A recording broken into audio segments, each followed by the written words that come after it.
Hey all, Tony Bing here. Hello and welcome to another in-depth review for Marvel Strike Force. Now, in today's video we will be having a look at a character whose name has come up fairly often in the comments of videos, and I think it's because she is quite a unique character, and it is Jessica Jones. So this will be the second defender that we will be covering. Now, in the video we will start off with a general overview, so we'll look at where you go to unlock her and what tags she has, because that's relevant to what campaign she can help out in. We'll follow that up by having a look at her stats. We'll then check out her abilities. Next up we'll look at the synergies. This is the teams she can work well in and also enemies you want to avoid. And then finally we see where she places in the tier list as well. But first off we'll have a look at the general overview for her.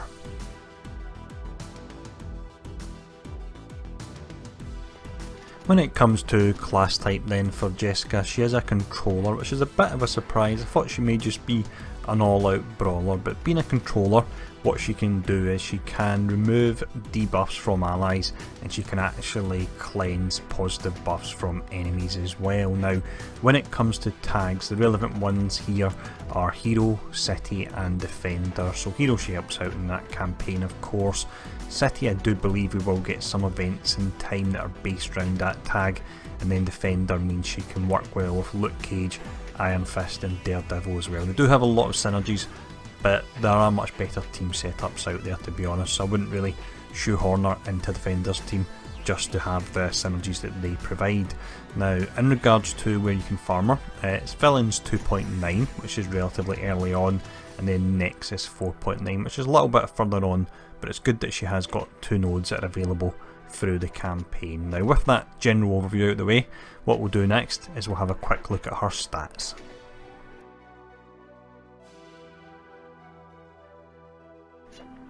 For the stats here then, we have 6 in total to look at. So we've got 3 offensive stats and 3 defensive stats, and we rate them on a scale to A to F. Now, as we're looking at them, if there's anything else within the kit which is relevant to the stats, I will point that out as well in this section. But first off, we have a look at the offensive stats. When it comes to the offensive stats, bit of a mixed bag here. She's got some low ratings and some very high ratings as well. The lower ones are her damage and speed, because she's a controller, so she's not really all about putting out damage.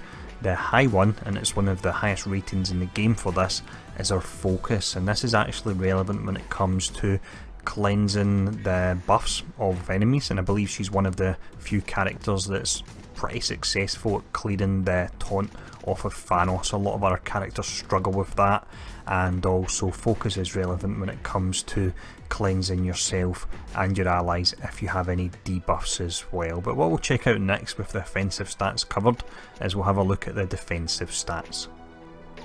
When we look at her defensive stats, she does much better here. She's got one of the higher health pools in the game. Her health is way up at an E rating. Her armour is down at an E rating, so it means any attacks that come her way, she will take the full force of them, but she's got the higher health pool to negate that to an extent. When we look at the resistance, she has one of the highest resistance stats in the game. Now that means it's very hard to put debuffs on her such as slows or stuns, and this can actually be very good on her because she is very much a situational character in that you have to use her skills at the right time for the maximum effect, and if you're slowed or stunned that's not possible, so that's why it's important you have as much uptime as possible on her, and the resistance certainly helps that. Now, on the subject of resistance, through her kit she can actually gain an additional 35% as well, so that's certainly very nice there. Now, what we will check out next will be her abilities.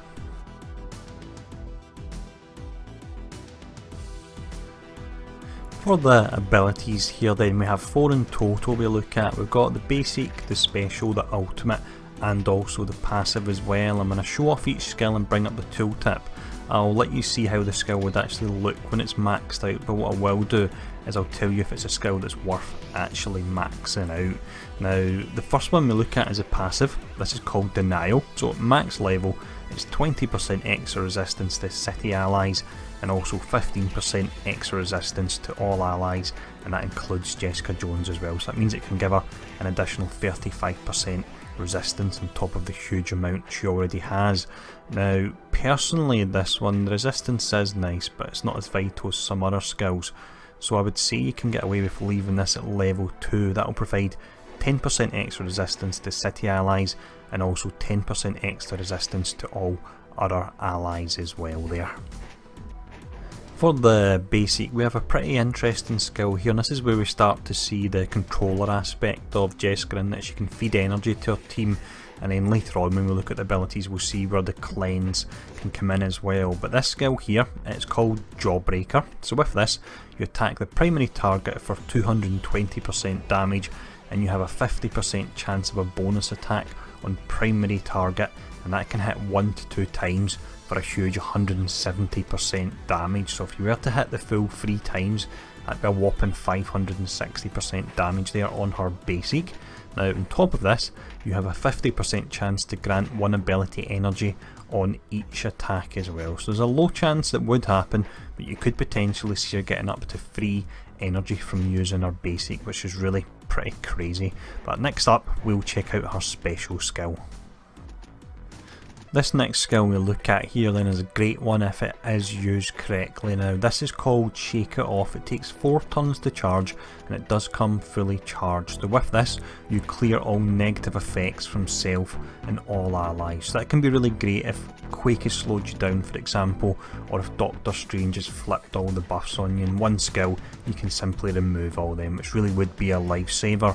Now she also through this skill can generate 1 ability energy for up to 4 random allies, which is really pretty interesting, thinking along the lines of using her with Crossbones or Rocket Raccoon or something like that, and very early on giving them 1 additional energy. That could make for an interesting match. Now in regards to how high you want to take it, I would say take it up to level 6. With this you will retain the generate 1 ability energy to 4 random allies. The only difference is that rather than clearing all negative effects from self and all allies, you simply clear 3 negative effects, and that should be enough because you're going to have to be exceptionally unlucky to have more than 3 debuffs on your characters. For the ultimate skill here, we have one that can be nice, but again, like a lot of Jessica's kit, it really is quite situational. This is Rejection. It takes 5 turns to charge and comes fully charged. With this you attack the primary target for 300% damage and you clear all positive effects. Now if you were to take this up to level 6, you would do a little bit less damage and you would only clear 2 positive effects. So it's tough to say with this particular skill at the moment. I would hold off maxing it too much, but in time we may come across a raid boss that will stack buffs on himself, and that's when this particular skill could come in useful, having the ability to remove them all straight away. And bear in mind that huge focus she's got, which means she would most likely be successful doing that as well. But with all the abilities covered, we'll now have a look at her synergies.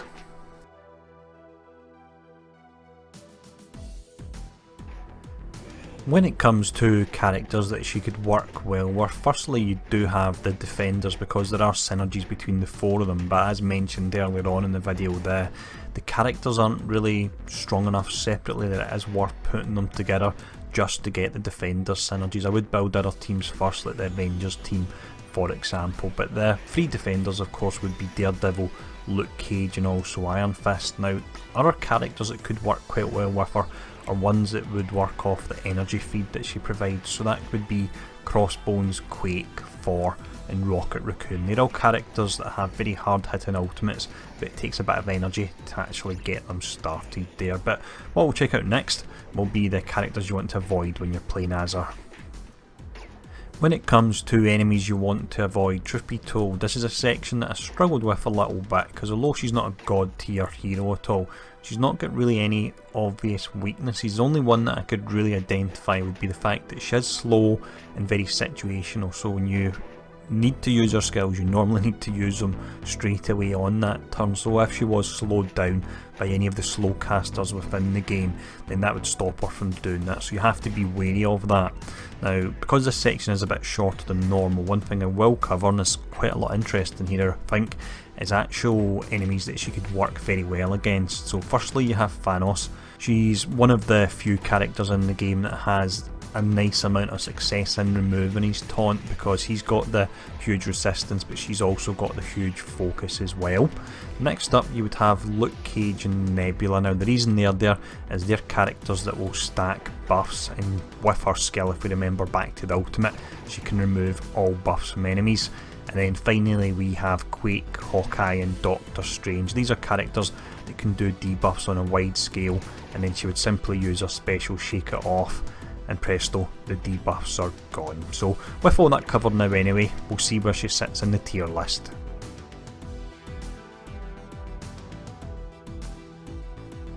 For this tier list here then, we have 5 different ratings. The most powerful one on the left, that's a mega rating, and as we go from left to right the characters get weaker until we're all the way down at level 1. Now in regards to Jessica's rating, she's a character that when she first came out in the game she was very weak. She'd probably be sitting round about level 1 or maybe level 2 at a push, because she didn't have much in her kit at all.